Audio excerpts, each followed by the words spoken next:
poverty deepens in decade of division. More stories on today's edition of the Inside newspaper. You can grab a copy for just 4 Ghana cedis at any newsstand you can find around town. Let's move on to the new crusading guide. GRA chases cheddar over personal income tax. I saw this coming. Let's see where it goes. Sidelining Haruna Idrisu was a terrible mistake, says Asiedun Ketia. George Nyako moves to unite all factions in Achiase to break the 8. Ada Traditional Council declares Nene Alipo as chief of Luho. Kozi intensifies campaign in Adenta with commitments to education. And there's a funeral announcement on today's edition of the new Crusading Guide. Now let's do some stories on the Daybreak 2024 polls. The Free Year Ankara others take death vows. Firstborns for sacrifice. Swag Clubhouse gone. Eastwood Anaba Ministries grab offer. Otunfor counts on Dampare for peaceful polls. Akosomo Dam spillage. City TV, City FM hand over resettlement center to Tokpo community. And here are some stories on today's edition of the Daybreak. Now to some more stories on the Metro Lens. NDC executives hold sword, swear to sacrifice firstborns if they sell out party in December 7 elections. You can see the story on page 5. Achim Development Association builds computer lab for MA schools. Cheddar in numerous tax evasion scandals. Tamale turmoil. NDC's refusal to heed Kwesi Pratt's warning comes back to bite. Senior Staff Association of Universities of Ghana declares indefinite strike. Here are the stories on today's edition of the Metro Lens. There you have it on today's edition. Now to the Daily Dispatch. Decisions on government economic policies are made by Akufo-Addo, not Bawumia, says an MPP MP. Asiedun Ketia sidelining Haruna Idrisu, hurting NDC in the north. Resign to save yourself and government. Attach here to Kenu Foriata. And yes, here you have it. You can find more stories on today's edition of the Daily Dispatch. Now finally on our selected newspapers today, ABC News says NDC leaders to sacrifice firstborns over election 2024 as they swear by sword. Alleged gay assault. Any person involved will be appropriately sanctioned. UG management. Licensure exam. Failed teachers to retake exams in March. And finally, over 2,000 people died through road crashes in 2023, says the MTTD. So this brings us to the end of the newspaper headline segment right here on the show. You're watching Good Morning Africa. Right after the break, we bring you more conversation. Stay tuned.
Back to the show. You're watching Good Morning Africa right here on Pan-African Television. We come to you live from our studios in Abilinkpe, Accra, 48 Swanika Street. And be reminded that we are being watched in 46 other African countries, some parts of South America and Europe. We are also live on YouTube, so if you want to catch a glimpse of all that has transpired here on the show, you can watch every bit of the show live on YouTube. Bless Kokwalo Maso is seated next to me. Good morning, Bless. Good morning, Ifya. How are you? Ifya. Hey. You'd have to pardon me. Maybe I miss my Ifya girlfriend. Ifya. Viewers, ladies and gentlemen, you bear me witness that. Good morning. I'm doing very well. I'm ecstatic. I'm okay, by God's grace. Are you looking forward to today's match, our game against Egypt in the Africa Cup of Nations? I'm terrified. You're terrified? I am terrified. Why? Why are you Because terrified? you have, global stars like Mo Salah in the team. You have other global stars. We have global stars too. We have Mo Kudus. I know. We had Mo Kudus when we played with. We didn't. He was. I think he was nursing an injury. So. But we had Jordan Ayew.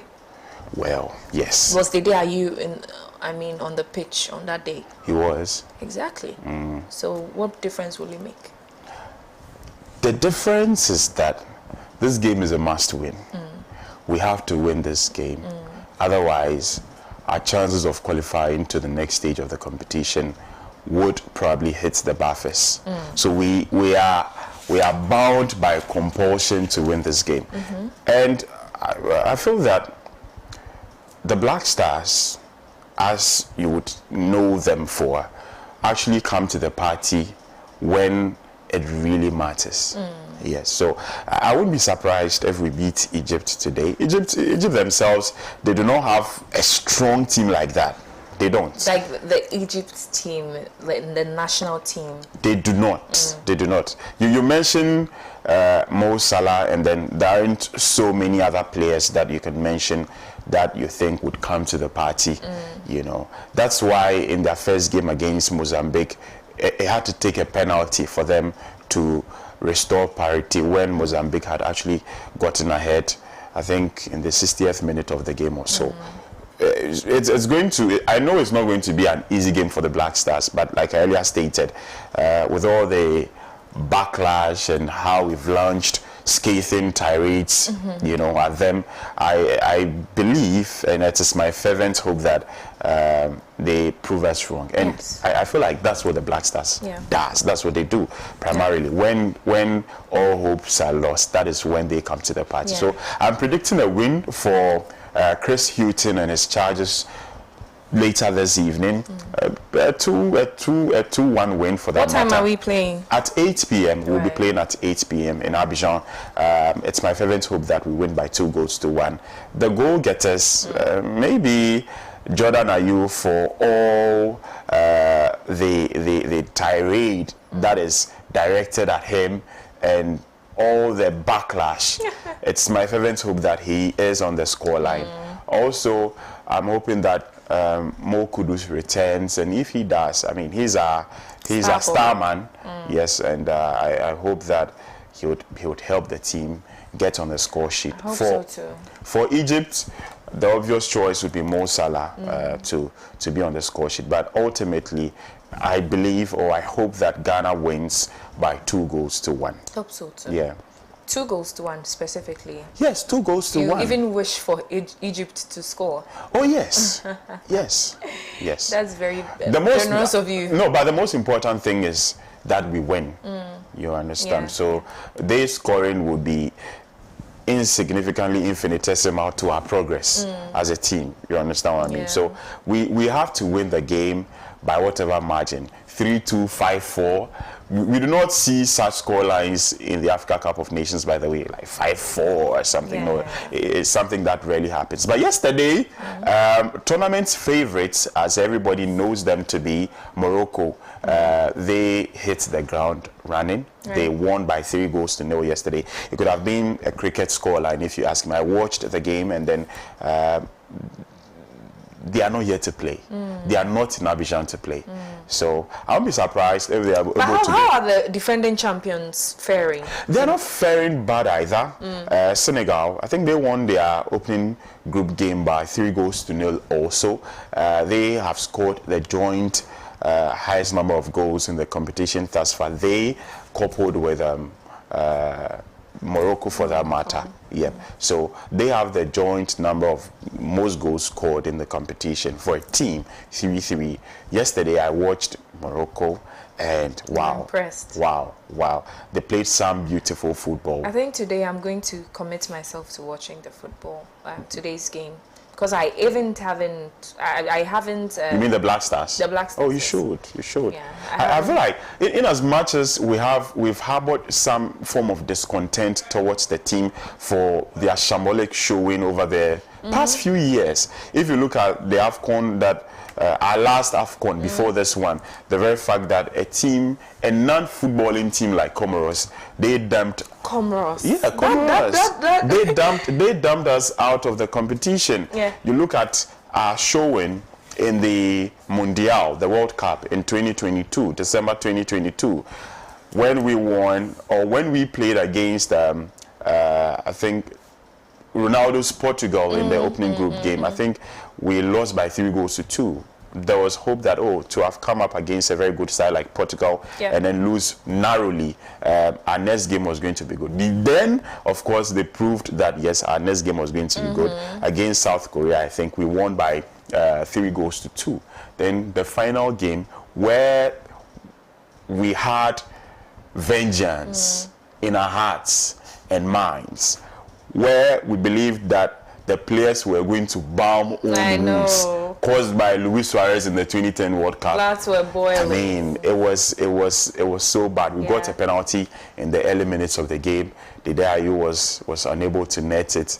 They came back roaring at us. Luis Suarez had a perfect game, irrespective of the fact that Ghanaians wanted his head and everything. But I mean, consequently, we lost that game as well. So we have a certain form of discontent towards the Black Stars. We are not happy about the team, but then we are all bound by compulsion, you know, as Ghanaians who are patriotic citizens to support them. So, as much as Charlie, we may not like them so much, and the very fact that we feel like they are wasting the taxpayers' money, we still would have to support them. You know, the enthusiasm, the euphoria that used to come with watching the Black Stars play has dwindled. It's diminished. It's diminished. But let's just hope that the Black Stars return to former glories. It's been 42 years. It's been 42 years since we laid hands on Africa football's most coveted prize, the AFCON for that matter. And it's high time we won it. 42 years since 1982. We've not won it. That's in your lifetime, in my lifetime, we've not seen the Black Stars lift a trophy. Absolutely. And it's terrible. We just hope that maybe some wonders, some miracle, would happen. We pray so. Yeah. But I'd want to have a brief conversation with you. Right. The Member of Parliament for the Madina constituency, Francis Xavier Soso. He, for a first timer in Parliament, I feel like there's so much he's doing. There's so much he's doing, and one of his latest exploits is to push for non-custodial sentence, especially for the very fact that if you look at our prisons, so much congested. Prison, for minor offenses. Exactly, of course, for minor offenses, of course. And I feel like this is a conversation that is long overdue. Right. I'm hoping that when Parliament reconvenes, they properly look at it. Yeah. And you look at some offenses and the sentences that they are enduring in prison. Yeah. And it's so unfair. Yeah. Imagine someone has stolen a goat. Yeah.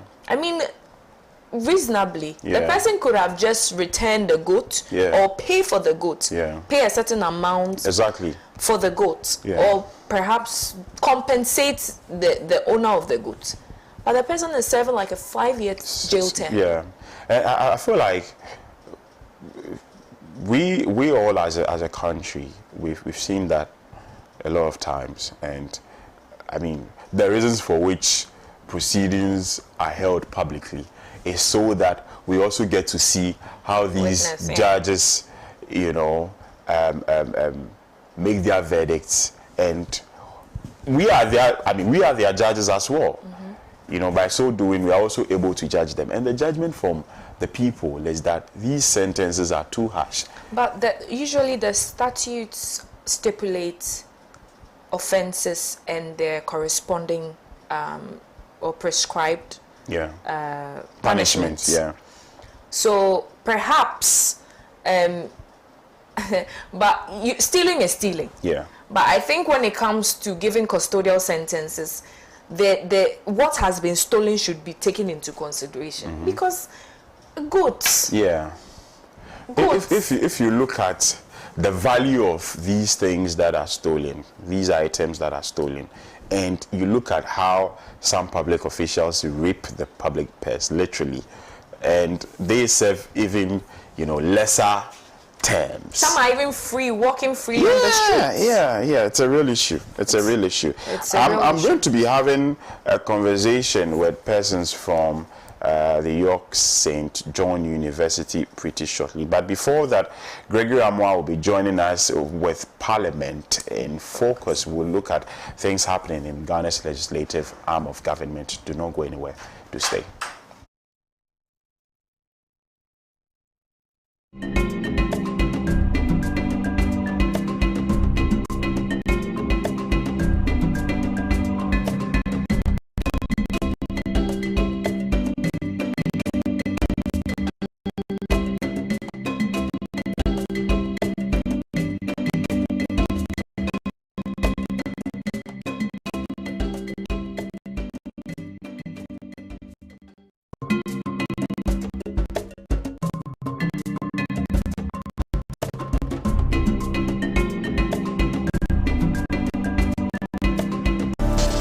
Your favorite social service program is back.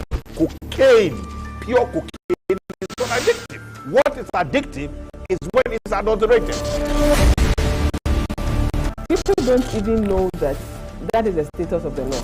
The fact that when you are raped, you can justifiably walk into any government hospital or a licensed medical facility for an abortion. Join the Law Express panel for relevant, informative, and educative topics week after week after week. We accept that a girl below 16 years cannot consent to sex, okay?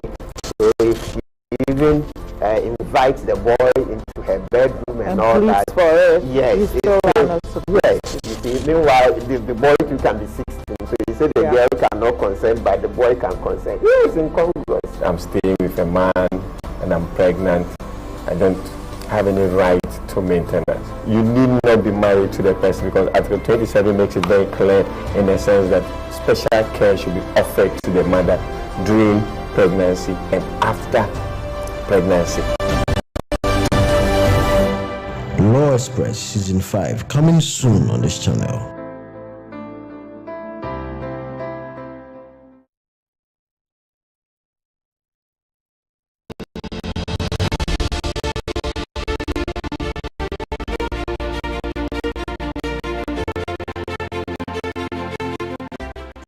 It's also a little bit of a cliche. I mean, we're all used to the James Bond scene, as it were, with all the ambassadors sipping champagne and seeming to do nothing else but dine and sip champagne at receptions.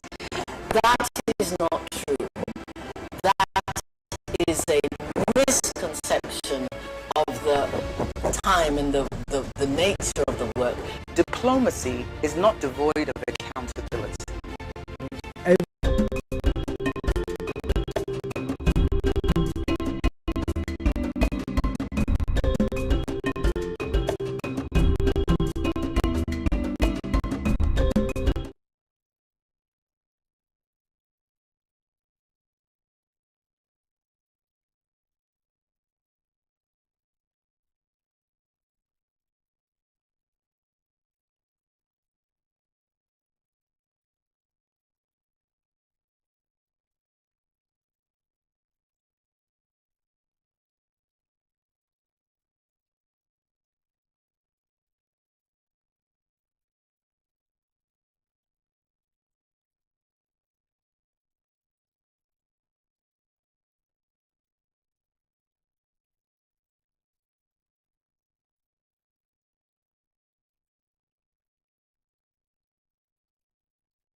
of these retrofitted cook stoves. Let's listen to him as he gave us the reasons why it was imperative to bring these cook stoves to the Accra High School.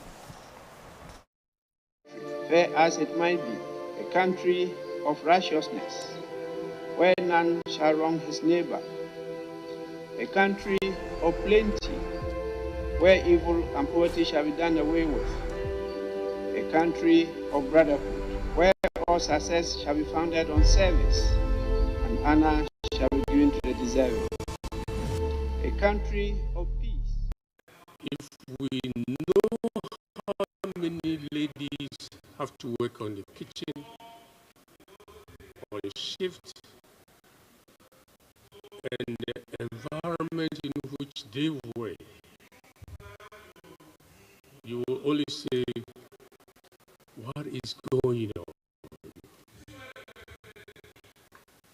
There was the need for an improvement in the environment in which our ladies cook for our children. We must be mindful of the kind of fuel that we use and the cost involved is efficiency. So this project had a two-pronged objective. One, create an enabling environment for those who have to work in that environment to cook, i.e.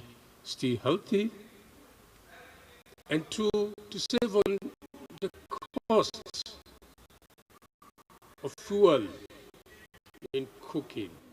If every MP were to do this, if we know how many ladies have to work on the kitchen, on shift,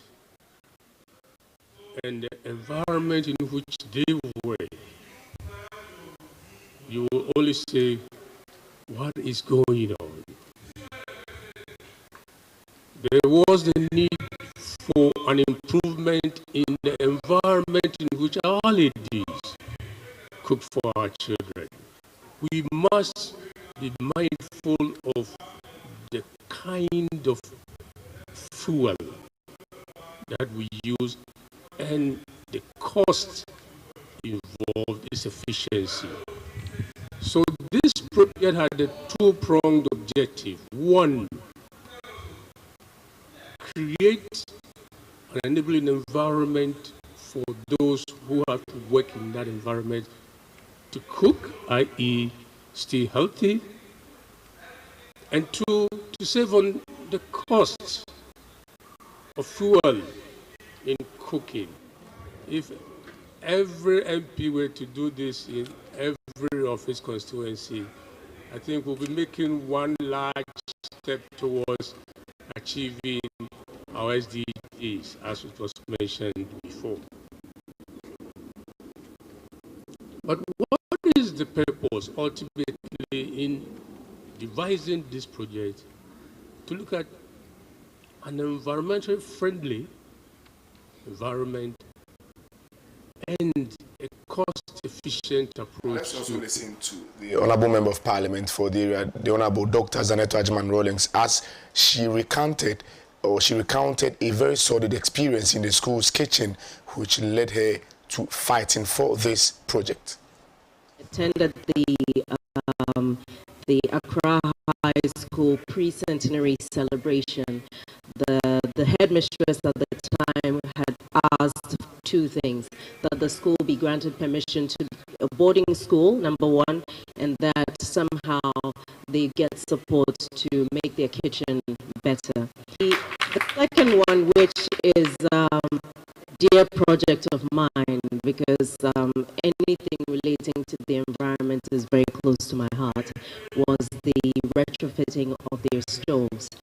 And I remember the first time I went in there to see the stoves, and actually by the time we left, I had to go and wash my hair and take a shower and change my clothes. That's how bad it was. We didn't spend 30 minutes. We didn't spend even 20 minutes. Literally, a few minutes of standing there was enough to get an idea of what the staff were going through. And sometimes you need that, thrown in the deep end experience to actually put your foot in someone else's shoes and understand what they're going through, to understand the reason why you need to make haste on certain projects. And so this was a project that we pushed really hard on, in spite of the challenges that we faced at various levels, at various stages. This was something that we were determined to make happen. We'd done it before in the Osu night market. That was why I knew the science was sound. Now, incidentally, this team, originally from KNUST, the Kwame Nkrumah University of Science and Technology, this is homegrown science. This is innovation that is Ghanaian. And for me, that was important. So with these stoves that you're going to see, what we're going to do is we're going to show you some slides of what the stoves looked like before. Now, the really good thing about this is we've been working with a small team that provided us with a real-time sensor for carbon monoxide emissions, which you can actually check on live online, which has been installed before we put in the stoves and has been installed subsequently, so that we can actually see the difference in the emissions since we installed the stoves. Now, the catch, human behavior modification. We had extensive stakeholder engagement before we established the concept that we were going to do here. Now, changing human behavior is always the tricky part. So, in monitoring our sensors, what we observed was that the carbon monoxide emissions did not go down as low as they were supposed to. And this did not make sense. And on further investigation, of course, what we found out was that even though the women in the kitchen are the ones who are the biggest sufferers, the victims of all of this pollution, the behavior change is lagging behind everything else that we have done. So I actually had to speak to the headmistress yet again about the fact that we needed to let the women understand that the concept of all of that we've done here is mostly, as they are the first people in touch with this particular stoves, was to make sure that their health was preserved, protected. And if they were going to continue using some of the artisanal stoves on the side, that was defeating the whole purpose of the exercise. So I think the lesson there is always, as we are pushing technology and change very fast, the human element sometimes lags behind.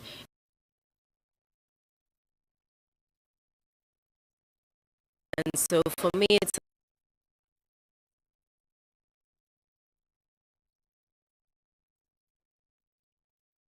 This has been the overview of the reducing carbon emissions initiative in the Klote Kole constituency, championed by Member of Parliament for the constituency, Honorable Dr. Zaneto Agyemang Rawlings, after donating 4 retrofitted cook stoves to the Accra High School as part of a drive to reduce carbon emissions from the school's kitchen. All right, thank you so much, Gregory Pilkington Amwa, for this session. Why are you called Audrey? All right, viewers, up next is an interview with Glasgow Kuala Lumpur with some professionals from the York St. John University in the United Kingdom. Keep watching.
Service program is what? Cocaine. Pure cocaine is not addictive. What is addictive is when it's adulterated. People don't even know that that is the status of the law. The fact that when you are raped, you can justifiably walk into any government hospital or a licensed medical facility for an abortion. Join the Law Express panel for relevant, informative, and educative topics week after week after week. We accept that a girl below 16 years cannot consent to sex, okay? So if she even invites the boy into her bedroom and all that, yes, yes, you see, meanwhile the boy too can be 16, so you say the girl cannot consent but the boy can consent. It's incongruous. I'm staying with a man and I'm pregnant. I don't have any right to maintenance. You need not be married to the person because Article 27 makes it very clear in the sense that special care should be offered to the mother during pregnancy and after pregnancy. Law Express Season 5 coming soon on this channel.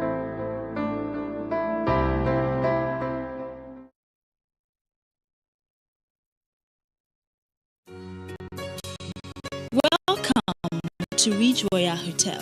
In the recent light of pandemic, we are taking utmost care to ensure the safety of our guests. We have to change with the times, and the hotel industry is used to change.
Ridge Royal Hotel is located at number 1 Second Ridge, Cape Coast, Ghana.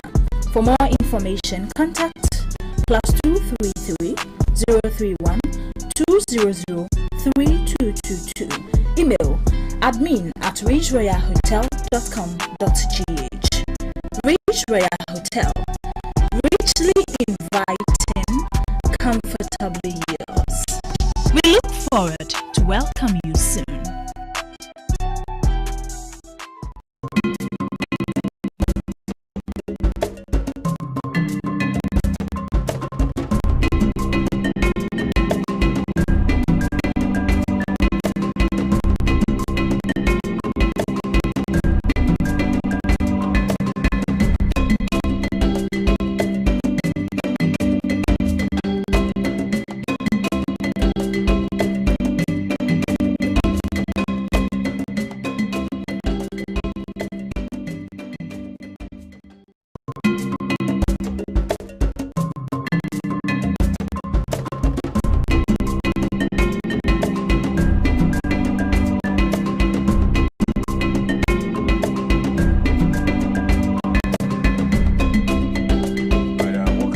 Short breather. If you're just joining us, you're watching Pan-African Television. This is the Good Morning Africa, our morning show. We are live from our studios at number 48 Swanika Street in Abelingpe, also across 46 other African countries via satellites. In some parts of Europe and of course South America, we are ever present. And then on the internet. Connect with us at youtube.com/Pan-African Television. Very, very grateful that you have joined us this morning. Now, I've been joined by Professor Robert Mortimer. He is he's the Pro Vice Chancellor, Research and International at the York St. John University in the United Kingdom. Also, I have with me Roosevelt Avi. He is the International Development Manager, also at YSJ, and I'm happy to have them with me here in the studios this morning. We are going to be having conversations in relation to the York St. John's University, and particularly their exploits in Africa, and specifically Ghana. I want to find out from them straight away why they have found the need to be present in Ghana. But before that, let me welcome them. Welcome, gentlemen. Thank you. And how long have you been here in Ghana so far? So we've been here, I think, in the last 10 days or so. 10 days? Been in Ghana, Is it your first time? No, it's not the first time. And it's my second time. Your second in Ghana, time? Yeah. You like the place? Yeah, you it's like great. What about us do you like? It's a really welcoming country, really relaxed, really easy to do business because no time difference, and everyone speaks English, so it's a really good place to do business. Yeah, I think people are very welcoming, polite, and originally I'm Nigerian, so very similar. Similar cultures and all of this, yeah. So yeah, it's a good place. You enjoy the food as well? Yes, I do. Your enjoy the food. Clearly, jollof rice. So which is better, the Ghana jollof rice? I think they're both really nice. Very good. So I don't think I'll choose anyone but I think they're both very good. That's a brilliant response, by the way. As long as you are here, you can't say, I still prefer the Nigerian one. If you go to Nigeria, you can say that. You cannot say that here. But I'm excited to have you in our studios this morning. Let's have conversations in relation to the York St. John's University. I know you are located in the United Kingdom. That is where you are headquartered, but you're also here in Ghana, and I'm sure other parts of the continent, Africa for that matter. Why Ghana? And let me start with you, Prof. Well, we want to create a global opportunity for our students, and so recruiting students from a range of international countries to create a diverse classroom is really important, and that's one of the things about a really good quality UK education. You've got a class which is full of people from all over the world, and you create a range of extra skills, and you leave the students, when they leave us and go back home, they've got a global network. So they not only learn a degree or a master's, whatever it might be, but they've got connections across the world, so we kind of set them up for their future career. Great. And how long have you been in Ghana?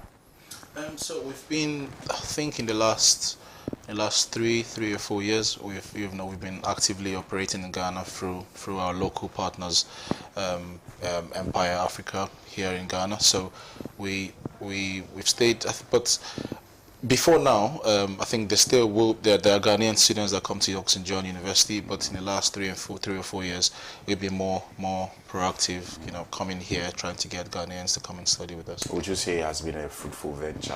Yes, it has been. That's why we're here again. Still here. Yes.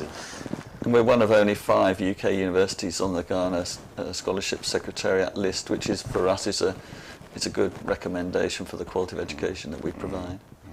Now, let's talk about the school proper. Why should anybody? I'm sure I know there are a number of schools across the world. Even in the UK, there are a number of them. But why should anybody choose the York St. John University? Well, York St. John is based around the concept of social justice. That's the core to our mission and vision. So identifying injustices and then trying to tackle those through our research or through the skills that we give our students and train our students. So in a world which is full of inequality and injustice, you get an additional set of skills by studying at York St. John. So that's the difference, I think, and you can see in our research really authentic social justice in action. We tackle all sorts of problems in all sorts of different communities. Oh, interesting. Oh.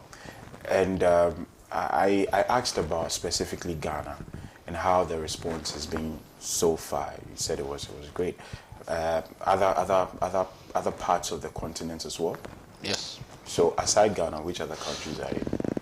So we're active in across the continent. We're very active in Nigeria as well. Ghana, Nigeria, West Africa.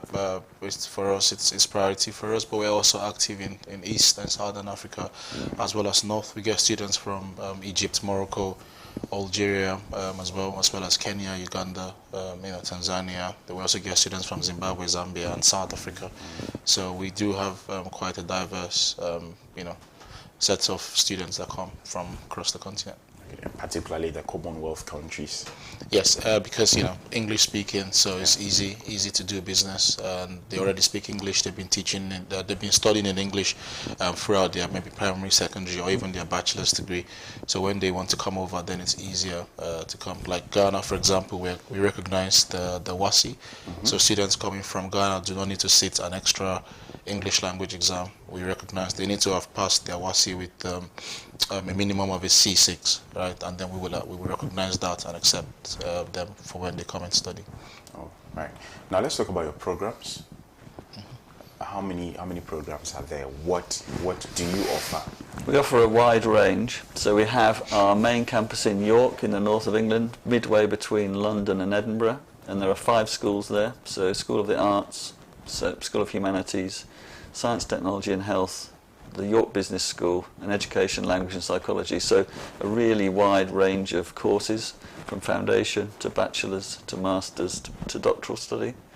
And then in London we have a postgraduate international focus campus at East India Dock in London, which is really focused on business, public health and computing and data science. And a study of any of these courses would present whoever studies them a wide range of opportunities, I believe. Yep. According to stats, 97% of our graduates go into graduate level employment or further study within 6 months of graduation. So that's something we're actually proud of. That's a high rate success. Yeah, and we also measure the success of the courses through things like the International Student Barometer, and we're consistently above the average, above the benchmarks in all the measurements there. Students really enjoy studying with us. Right. Now, let's particularly zoom in with your partnership here in Ghana. Yep. So, is this something you're doing independently, or you have other partners here in Ghana that you're partnering, maybe other schools here in Ghana that you're partnering with? Yeah, so we do have a local partner based off Oxford Street. They're called Empire Africa. So they support our students from free of charge, from when students inquire all the way until when they come to the UK. Even support them in making visa applications as well. And they're very trained, very experienced. So we always recommend our students go through our partners. That way they are better supported, and because they are on the ground here, they can answer local questions. Anything students would have questions. They still have access to people in the UK. Like they can still speak to me and stuff. But I think it's very important for them to go through local support here, because people understand the culture, everything that's going on, and they'll be supported from when they inquire all the way to when they apply, get their their offer letters, get their classes, and apply for their visas. So all of that support free of charge. So we do have a partner here that'll support them. Is it expensive to be or to enroll in York St. John University? I know expensive is very relative, but then it's something that maybe a lot of people would be able to afford. There's a wide range of fees depending on the level and the discipline, but we are competitive in the market. Yeah, so our tuition fees would range from something around 10,300 all the way until, so it depends. So we do have placement year available in our programs, like our PG programs, for example. So students have the option of studying 1 year or doing that same program in 2 years. So they study for 1 year in the first year, then in the second year they go into placement year. That's a little bit more expensive. So but our programs are very competitive, from 10,300 up to 13,000 for the data science or the MSc, the Masters in Public Health. Wow. I think it's important to say, though, in the UK, a BSc just takes 3 years, and a master's just takes 1 year, although you can do a 2-year with a placement. So that's shorter than if you were to go to Australia or somewhere like that. So the overall cost is competitive, really competitive. Right. And so far, the people who are, well, interesting. Now, you were talking about the general business climate in Ghana, and the very fact that we speak a common language makes it extremely easy. Are you impressed? I'm sure there are lots of applicants, you know, every year. Are you impressed with the sort of I wouldn't say results, but what they apply with? You see this and then you are blown away. Oh, you've been able to, you know, achieve this, and you want to further your education. So are you impressed with what you see from the Ghanaian people particularly? Yes, I am. Ghana is actually my favorite African country to recruit from. I think the students usually have done their research. They know exactly what they want. So when you speak to them, it's usually easier because we try as much as we can to support them. But a lot of them have done their research into the university, the program, and then it's easier to actually guide them. So yeah, we have no problems whatsoever, which is why, you know, we've come back again to, you know, to try and speak to the Ghanaian people to continue coming to study at York St. John University. You mentioned that you've been here for about 3-4 years. Proactively, yes. Yeah, means you have some Ghanaian graduates. Yes, we do. Yes, we do. We have Ghanaian graduates. In fact, we've just completed our graduation in November. November of 23. So there were some Ghanaians graduating in those as well, and during those graduation ceremonies. Now let's talk about the success story. Yeah. So some of these students who've been able to graduate, I'm sure you are keeping tabs on their growth, their development as well. So, like you said, there's a 97%, you know, success rate with regards to graduate employment. So, your checks on these, you know, graduates, I'm sure you've realized that, I mean, probably they already have jobs that they're doing. I see. What makes York St. John's University different from the rest? Because when you talk about the success rates, I've had the opportunity to interview persons from other institutions domiciled in the United Kingdom, and they also talk about, you know, success rates, and they mention percentages in this range as well, the 90s and all. What makes York University different from the other ones? I think at York St. John, as I said earlier, social justice is really important. So we're geared up to take a real wide range of students and to support those students to be successful. And quite a lot of our home students are from what we would call widening participation backgrounds, so backgrounds where you wouldn't expect them to go to university. So it means our wraparound support's really strong, so we help all students to succeed. And we give them lots of opportunity during the course. So depending if it's an undergraduate course or a master's course, placements, live briefs from local companies or international companies, placement opportunities. So for example, in London, we have a large number of students in placements. Those students are getting real work experience. Some of them are being paid really well. In fact, we've got one student who's being paid over £40,000 for his placement at the moment. That's the best placement we've had so far. And that's giving them skills. And those companies are seeing those individuals in employment and often then offering them jobs at the end.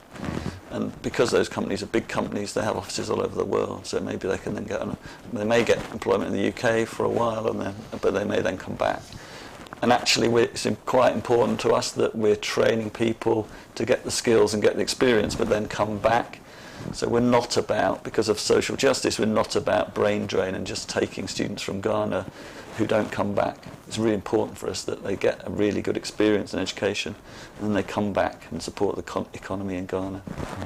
Are there scholarship opportunities? Maybe somebody has, or perhaps somebody wants to apply, and they do not have the funds to, you know, sponsor their education. So, but you see their results, and then you are blown away. So, okay, this person could be a great addition to, York St. John University, despite the fact that they do not have the money? So are there scholarship opportunities? Well, we call them bursaries. So there are bursaries available. So we will still expect the students to pay, significant amount of the fees, but there are bursaries in our York campus. Depends on, as you said, their results. So we got bursaries up to £2,500 for students. So if you make a first, you can get up to 2,500. If you make a second upper, you can get 2,000, and then if you make a second class lower, you can get up to £1,500 taken off your fees, and then you pay the balance, which usually helps students as well. And students have the opportunity to work whilst they're studying. It's limited the amount that they can work, but they have the opportunity to get part-time employment, which not only gives them skills but helps them support their finances. 20 hours a week, they can work during term time. But when they're on holiday, they can work as much as they want, but during the term, the government only allows students to work for 20 hours a week. Wow, interesting. As you mentioned earlier, you're partnering with the Empire African Institute, so are you looking forward to other partnerships here in Ghana, or just Empire Africa is more than enough? We're actively exploring partnerships in Ghana, and there are opportunities already for things like study abroad. So we're building a study abroad partnership actually in physiotherapy at the moment. We'll be looking for other potential partnerships. We're looking to potentially partner with organisations and do research as well, looking at particular issues in the region. So that's one of the reasons for coming, to both recruit students but just meet potential partners and explore those opportunities. Right, and Accra is very concentrated, if you ask me, but you go to other regions and then you'd realize that there are students also that would want to apply and be a part of this. Is there a way, or they still would have to make their way here and then do the application, go through the application process? We have a partner in Kumasi as well, where students can also go and get support. They're called ASNO Links in Kumasi. So, but we know majority, as I said, Accra is concentrated. Majority of the students usually come from Accra as well. So I think we do have partners. But again, these days you don't really need to be physically here. There are multiple channels in which people can communicate. It could be WhatsApp or video calls and all of this. Even a lot of people even do remote work these days. They're employed by companies in the UK or America or Canada while working here in Ghana. So the platforms are actually there. So I don't think they really need to physically travel to get that kind of support, except I don't know if they have visa centers in outside of Accra, but when it's time to apply for their visas, I'm sure, or I think they might need to come to Accra to apply for their visa. But all through the other process, I don't think they need to come to Accra. They just need the contact details of our partners and speak to them. And Empire Africa do a good job in supporting them. How long does the application process take? So it depends. On average, it's within 24 hours. You would hear from us. So what usually would cause a delay would be if students haven't got maybe the right qualifications, or we haven't got documents are missing. But let's say a perfect student has got all of the documents they need. They make an application. They usually get an offer within 24 hours. During the off-peak period, so when it's not so busy, they get an offer within 24 hours.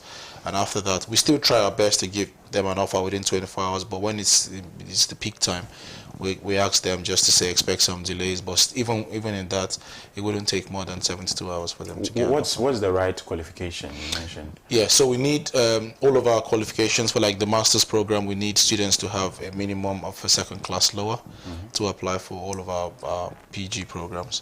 And then for the accredited university. Yes, most of the Ghanaian universities are accredited anyway. Right. So KNUST and University of Ghana, all of this. Yeah. So most of them are accredited anyway. So we don't have any problem at all. But we just need them to have second class lower in their bachelor's degree for them to get into our postgraduate qualification. You mentioned the WASI too. Yes. That's for the normal degree. Yeah, so even the PG students need WASI because we use that to check the English language, so they need to have a minimum of a C6 in their WASI, and then they'll be fine. If they haven't Just got a the minimum, English. if they haven't got a minimum of the C6, then they will need to take an English exam like IELTS or Pearson's or Language Sat or all of those. But 99% of the students that come from come from Ghana have passed their WASI, so, and they pass English as well, so it makes it easy for them. Makes it easy. Well, interesting. Our time is already fast spent, so I'd take your final words to prospective students and their parents. What would you want to tell them? Just encourage them to look at York St John University. As I said, we've got 2 campuses, one in York, which is routinely voted the safest city in the UK, so that's very good news for Ghanaian parents worried about their children coming to the UK. The other is the postgraduate campus in London. We offer really great experience, really good opportunities and high-class education that will help their development for the future. Great. And the final Yeah, words? well, for me, I want prospective applicants to know we do have 2 intakes available. So we're still open now, actually. Students who think maybe it might be late for some, but they're still open for the February intake, so students can still apply. So we've got 2 intakes, usually the January and in September. Students who have missed out in January, February intake can actually apply to come in September of 24, and I think our links will go live by the end of this month. Some of the programs have gone live already for students to apply for September of 24, but if the links are not there for the ones they want, the programs they want, all of them will go live at the end of January, and then they can now apply, have enough time to come for September of 2024. All right. Thank you very much. I'm sure a lot of people have watched us, and the conversations we've had has piqued their interest. So it's my fervent hope that there'll be more applicants, this time around. So for the January intake, it's still running? Yes, it's still running. What's the deadline date? So the deadline would be, I think, the 4th of February. Yeah, so they can still apply from now until the 4th of February, and then we'll see how it goes. Till September. Yeah, but if anything, they can contact us at africa@yorksj.ac.uk. They can send us an email there. Yes, we are on social media. We're actually very active on social media, Instagram, Facebook, Twitter. X, actually. Right. Thank you so much. No worries. Mr. Roosevelt Avi, yes, who is the International Business Development Manager at YSJ Africa.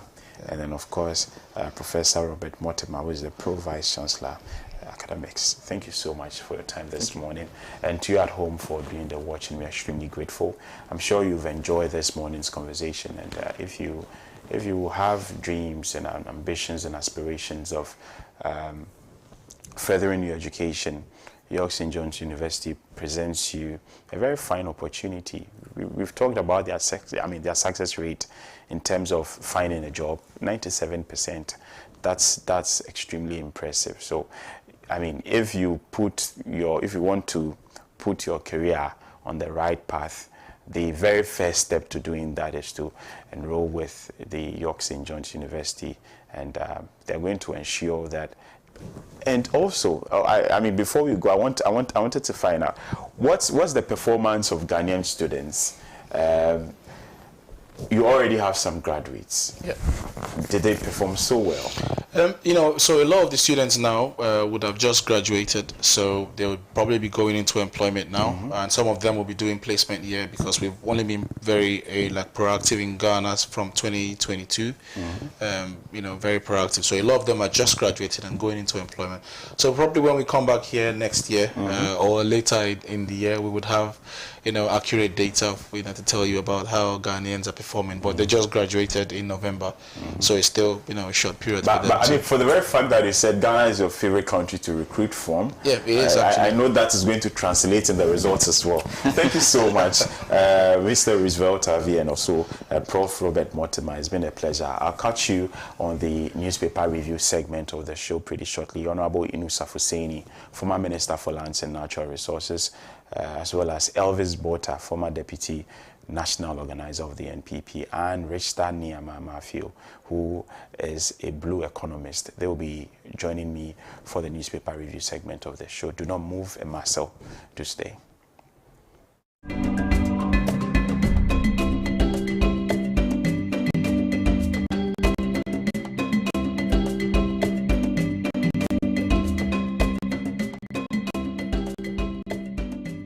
The E-levy is also going to help with the fiscal